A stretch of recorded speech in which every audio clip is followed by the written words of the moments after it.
Macron is blowing up the democratic process. He's basically telling you, like, no, he's doing this for us. They first said they won't ever allow France unbound to ever govern. Mélenchon said, fine, let the coalition rule without any members from our party, which was so brave. And they still said Mélenchon will control from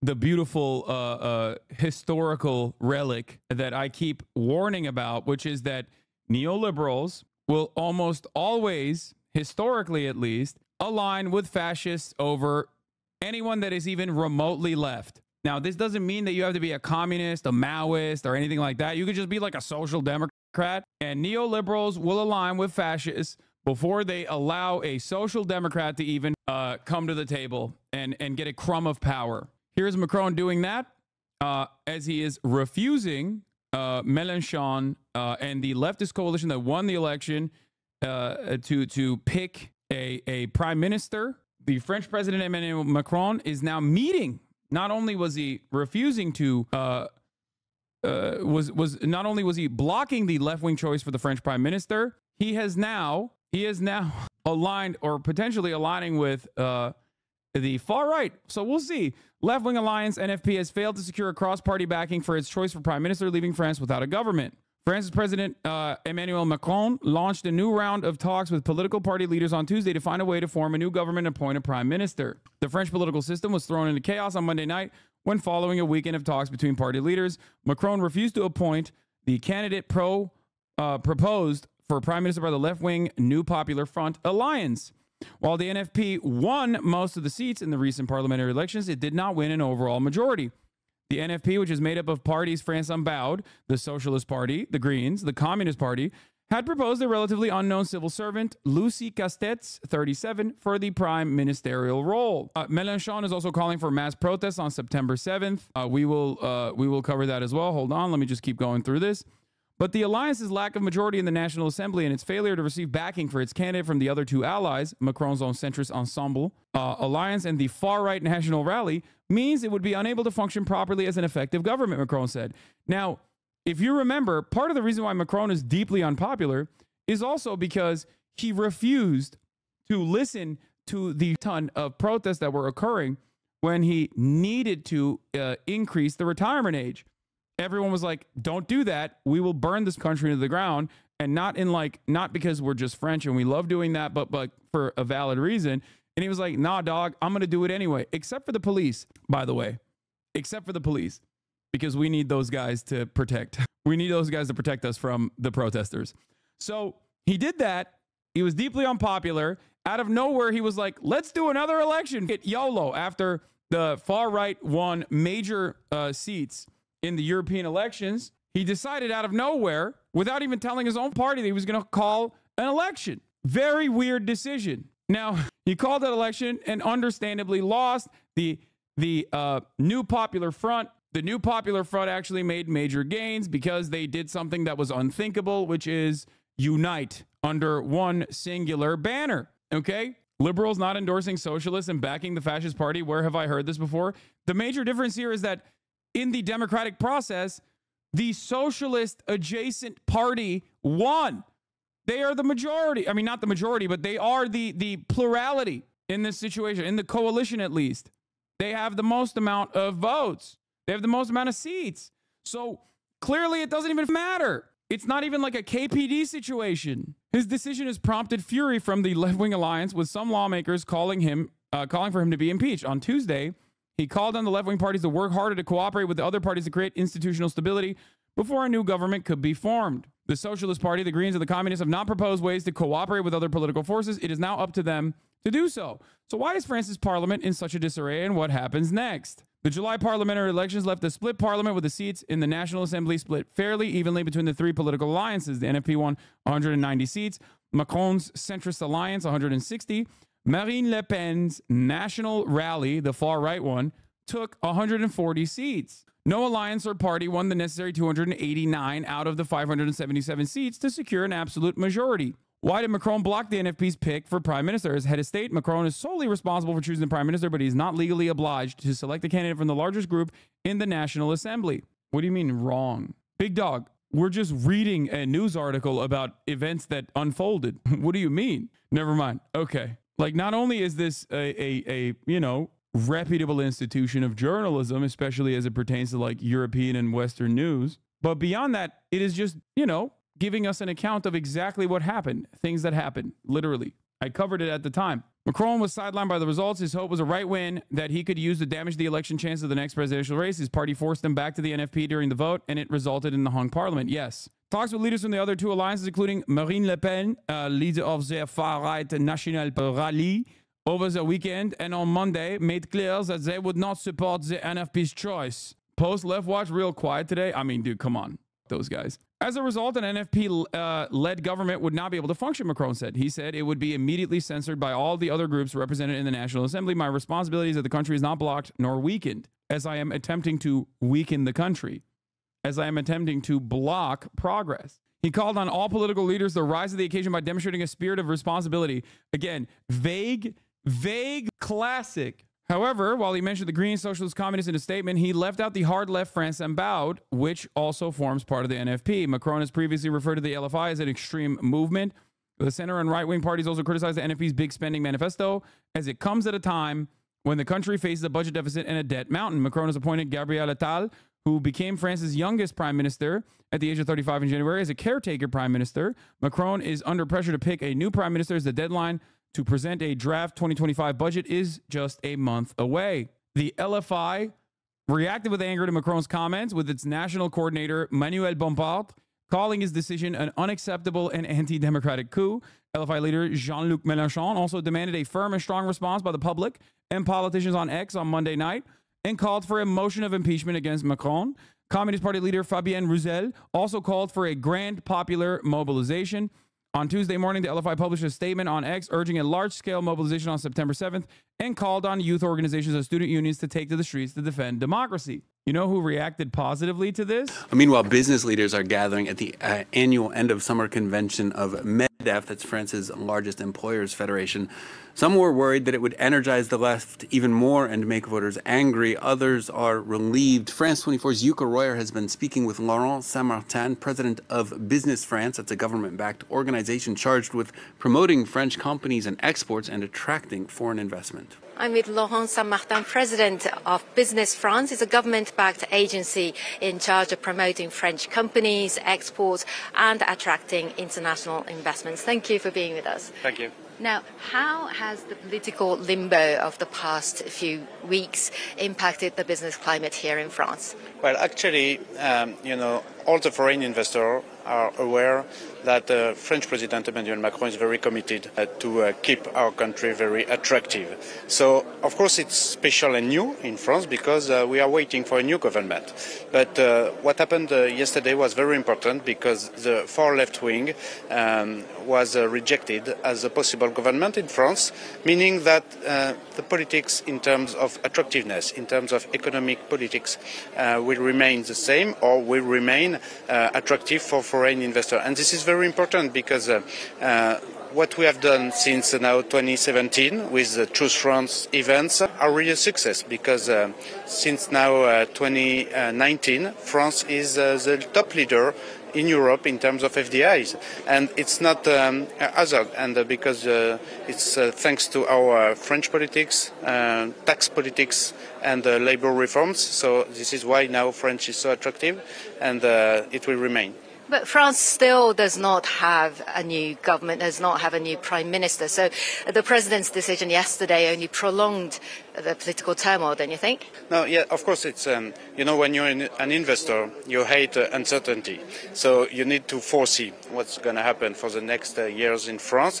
It's very hard for the French left. While the LFI is in the coalition, they will not reach mainstream success, but without them, they don't have enough left support. Dude, you are watching a business owner. You are watching a representative of the corporate wing openly talk about how sick it is, openly talk about how dope it is that Macron is blowing up the democratic process. He's basically telling you, like, no, he's doing this for us. They first said they won't ever allow France Unbound to ever govern. Mélenchon said, fine, let the coalition rule without any members from our party, which was so brave. And they still said Mélenchon will control from the shadows. The argument about financial flight or whatever they call it is interesting to me. because as near as I can tell, it's never been tested. And surely there are laws that could be passed. And like China still seems to be making. Yeah, no.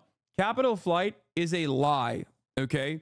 Because there are obviously counters against capital flight.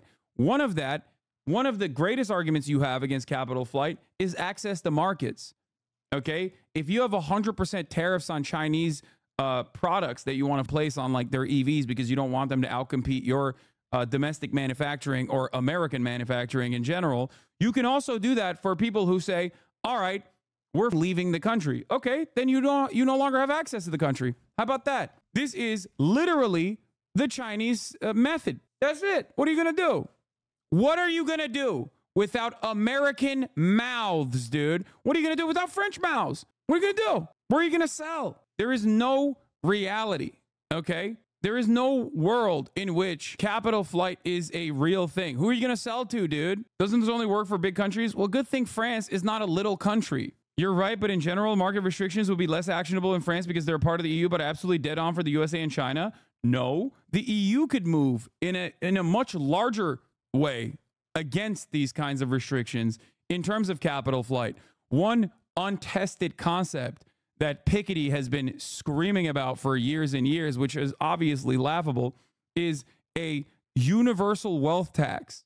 Okay? The EU absolutely could, if there was enough initiative, if there was enough momentum. They are, again, doing this for China, literally outcompeting their domestic manufacturers, like European manufacturers in cars. They're already doing this for tariffs against China. Okay? They could literally be like, all right, we're shutting you off from the European market. That's it.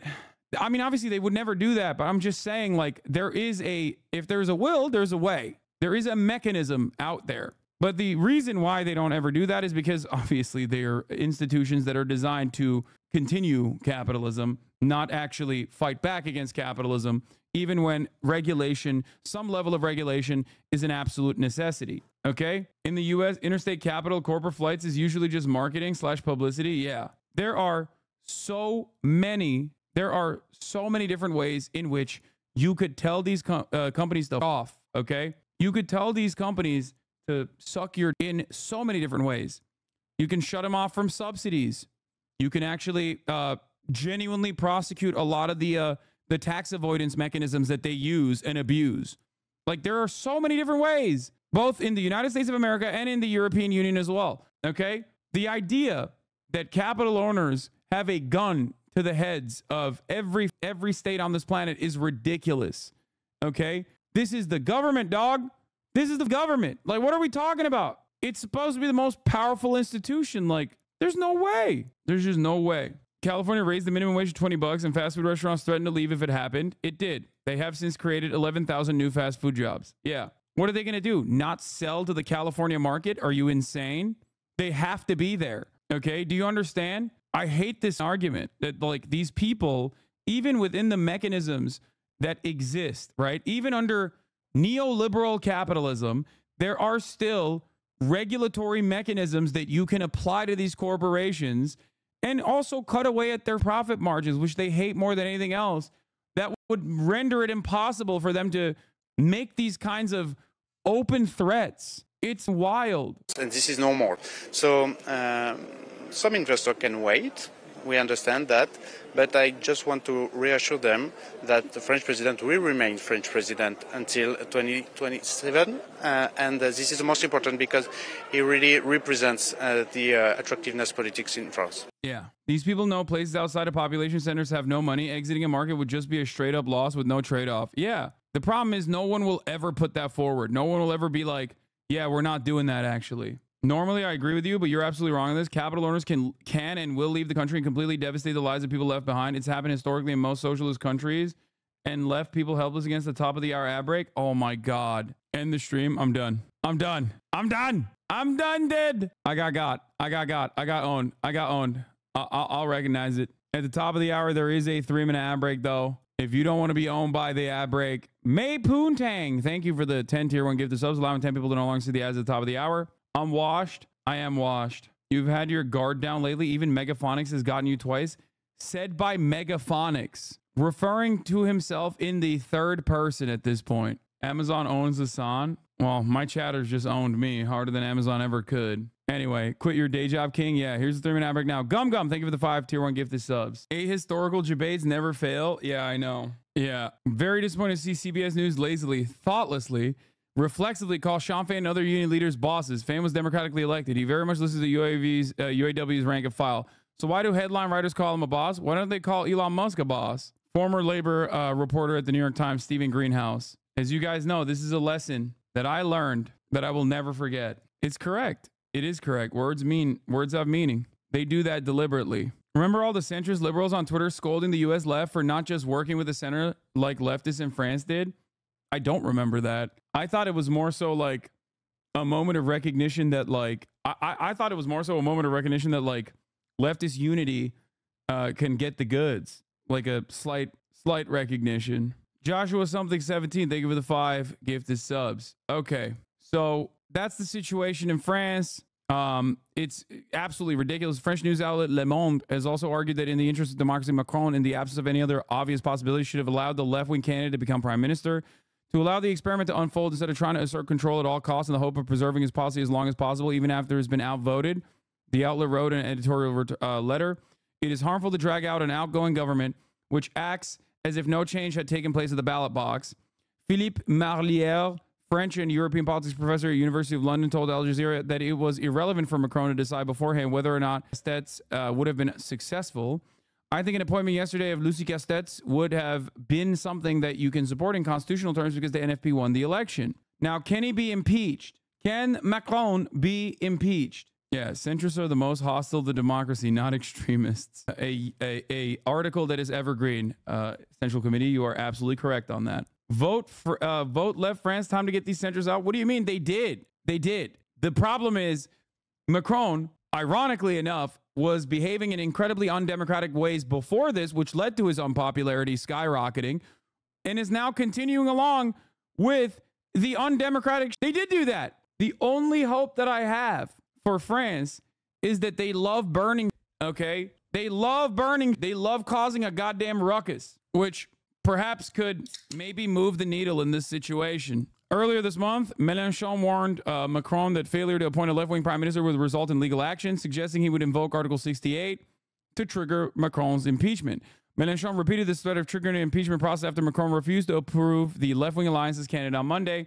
The problem is, I suspect that if they were to push for impeachment, they would not be able to get 2/3 of the members of the National Assembly and the Senate because the NFP does not have a majority. And beyond that, Macron is already working. Like, that's the reason why Macron is literally linking up with Marine Le Pen, the National Party, the nationalists, okay, specifically to avoid that sort of thing, okay? And don't get triggered because I said avoid, because I already ran the top of the hour ad break. Vice President Harris is... None of the leaders of other parties that make up the NFP has yet threatened Macron with impeachment. Since Article 68 was added to the French Constitution in 2007, no president has been impeached. One attempt in 2016 against Francois Hollande, which was signed by 79 opposition legislators, was defeated in Parliament. Wouldn't someone from the far right just get a no confidence vote right away? It's currently in, I mean, I think currently, as it stands, there's just gridlock. That process was triggered after the socialist president made comments to 2 journalists, which revealed that France's secret services had carried out 4 assassinations on his orders, an action which breached security protocols, the rebels asserted. The move to impeach the president was then refused by a parliamentary committee. Now, Macron says he's going to restart new talks between party leaders on Tuesday to try to reach an agreement on a new prime minister. However, the socialist, the Greens, the communists have already said they will not participate in further talks. The LFI, the right-wing National Rally, and the conservative Republicans were not invited to the new talks. The move is seen as appeasing moderates. Green Party chief Marine Tondelier told local radio on Tuesday that the election was being stolen from the NFP alliance, which is exactly what's going on. No, I'm done. I'm swapping jackets. I'm done. We're not going to continue these sham consultations. The president says with keeping control. He's not looking for a solution. He's trying to obstruct it. Olivier Faure has also refused to attend new talks with Macron and said he would not be an accomplice to a parody of democracy.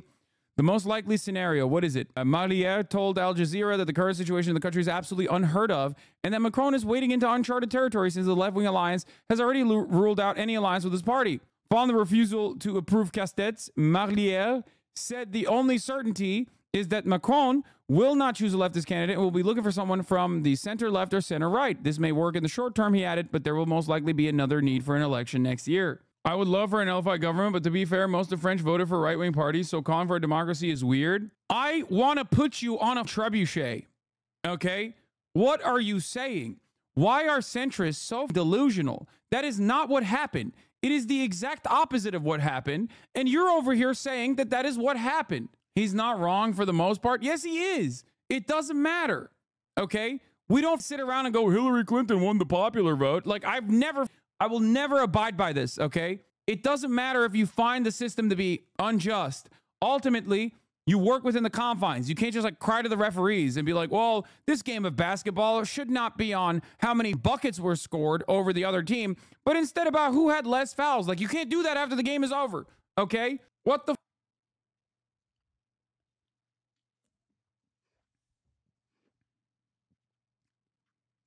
NFP won't exist in a year. Macron was right. Macron is kind of right, though. NFP should not exist.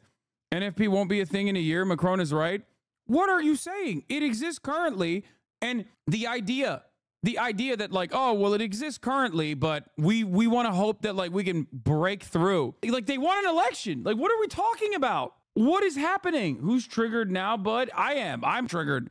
NFP's insanely bloated and some factions hate each other. It doesn't matter. It worked. And it's working currently. The only reason why it's not working is because Macron is trying to break it. It's so stupid. If it was a failure in and of itself, Macron wouldn't be trying to hold it up. You are delusional if you don't recognize exactly what he's doing. What the? I don't understand it. These hate democracy, bro. There is no other answer, okay? You're just coping. The people who screech about progressives being unelectable are literally short-circuiting in the face of them getting elected and don't have another argument. Yeah, so now they're just like trying to stop it. That's why I said it's not like the 30s in Germany, right? Because this time there is an electoral victory that was secured by a leftist coalition. And even then the centrists are like, nah, we're going to flip the bag anyway. Like, how can you claim that you were so anti-fascism and you ran on being anti-fascism? You ran on being the only guy that could stop fascism from thriving in the country, and then turn around and glad handle the fascists because now the real enemy has actually won, has actually shown momentum. It makes no sense. What's so funny is that if these brain dead chatters were saying what he was saying was true, Macron would love to watch them implode and collapse, giving them the space to do so. The only reason he's corruptly breaking the rules is because he fears it won't collapse. Exactly. Exactly. It's crazy, dude. I can't believe we're watching the guy openly align, the guy who's supposed to be the best anti-fascist pick, okay, Macron, openly collude with fascists because he's afraid of a left-wing movement in the country, and you're still trying to come up with post hoc rationalization as to why it's like actually secretly a failure after all. Like, it's not. It wasn't. What the?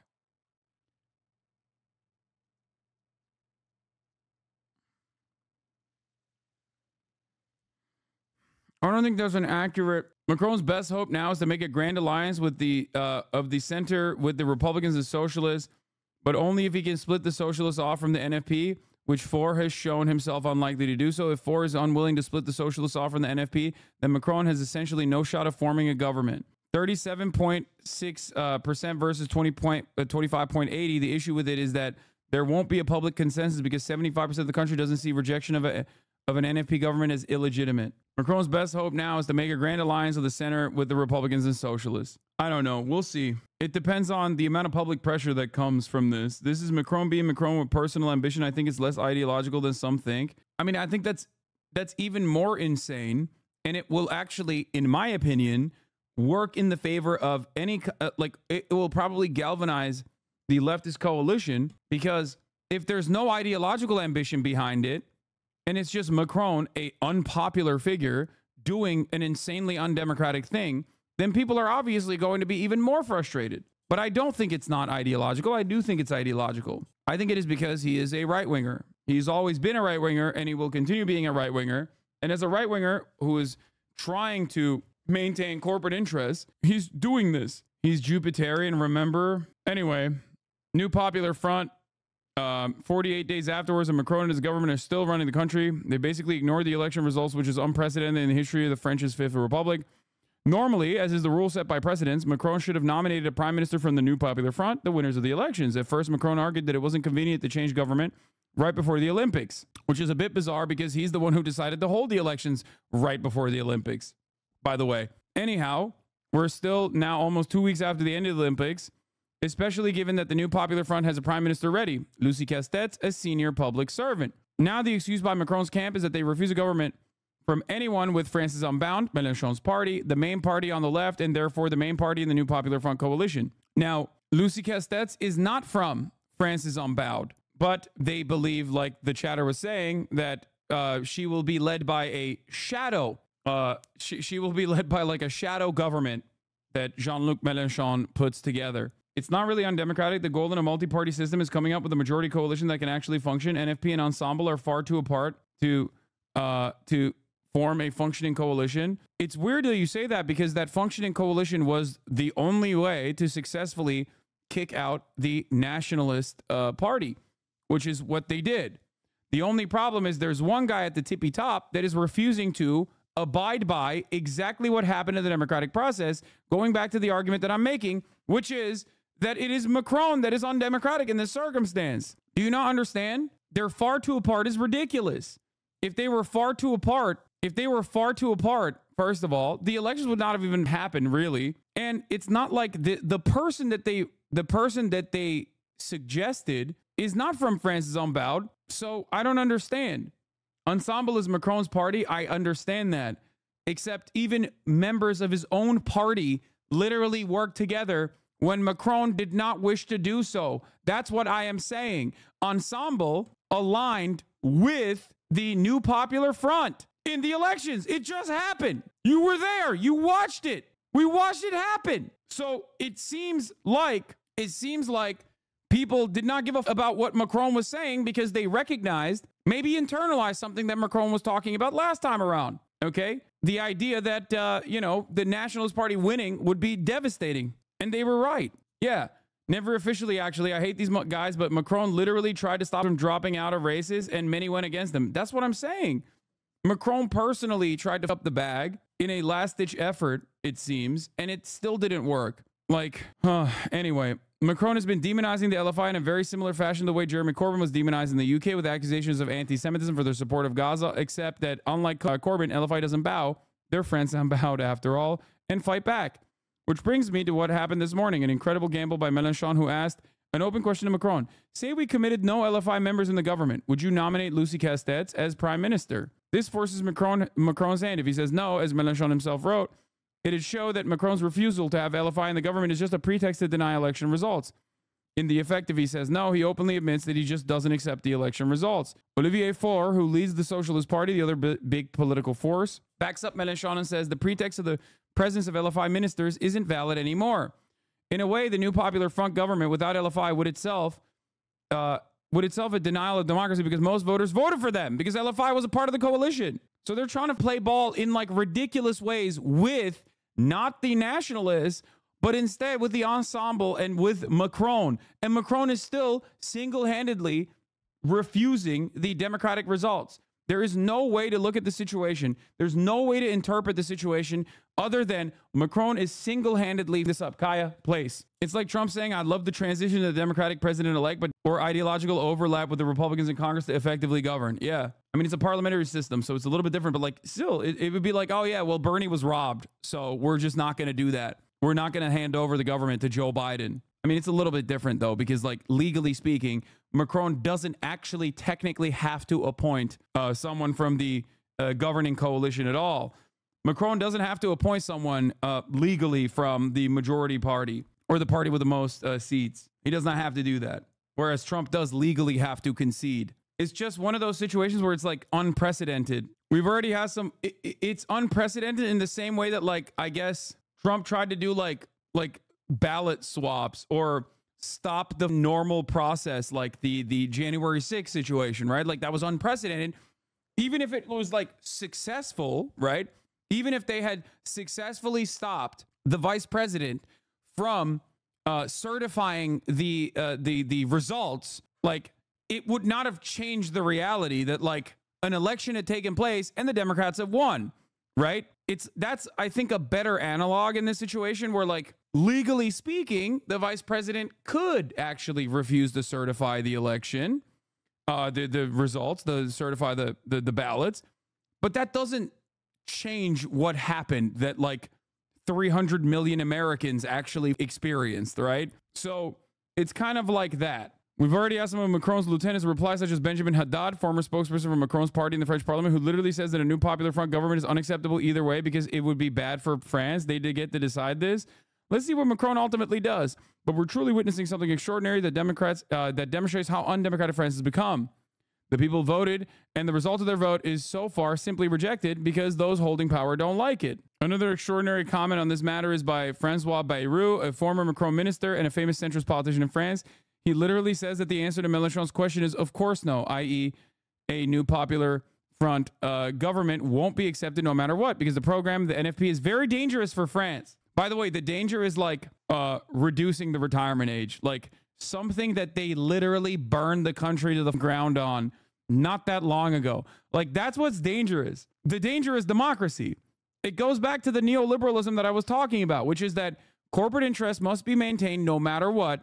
And these guys are incredibly hostile to the democratic process when it doesn't go in the way that they want it to. Okay? So anyone that tries to act like this is allowed or permissible or normal, I don't know what they can tell you. Okay? Also, that the beginning and end of democracy is a vote every 4 or 5 years. Am I misunderstanding this? It basically sounds like the incumbents are openly saying we will not give up control because the winners are too leftist. Yes and no. Yes, because, you know, Macron is willing to do what every government has done thus far. But no, because technically his party is a part of securing the majority. And also on top of that, it is up to the president to appoint this person. And there is technically nothing, I don't think, in the books that says they can't appoint whoever they want. This should happen in any non-Western country. They would report on it nonstop as something undemocratic, yet another sign of fascism being on the rise, which would be correct as it is here too. The new Popular Front is campaigning on a platform that will raise France's monthly minimum wage, lower the legal retirement age to 60, freeze the price of basic necessities, including food, energy, and gas. Instead of drastically cutting immigration, as the far right has promised, the coalition pledged to make the asylum process more generous and smooth, also calling for a 90% tax on income over $400,000. That is, of course, terrifying to, moneyed interests. Anyway, wait, before you move on, can you explain why the wealthy leaving will not be bad for the country? They are not leaving. That's not a real thing, especially because there are a ton of mechanisms where the government can apply pressure to the wealthy that act like they are going to engage in capital flight. That's the point. What is the number one mechanism? Shutting them off from the market, okay? Oh, you're not going to play ball? You're not going to pay your taxes? Sorry, you can't sell your products any longer to our consumers. That's it. That's it. That chatter is wrong. They would only report it if the government was opposed to the U.S. Look at what happened in Egypt and Pakistan. U.S. media doesn't care about those coups because they're aligned with the U.S. Capitol. Yeah. Technically, Macron can appoint any random person, elected or not. The parliament can just do a vote of no confidence and kick them out immediately. Strange political system in my eyes, but yeah, exactly.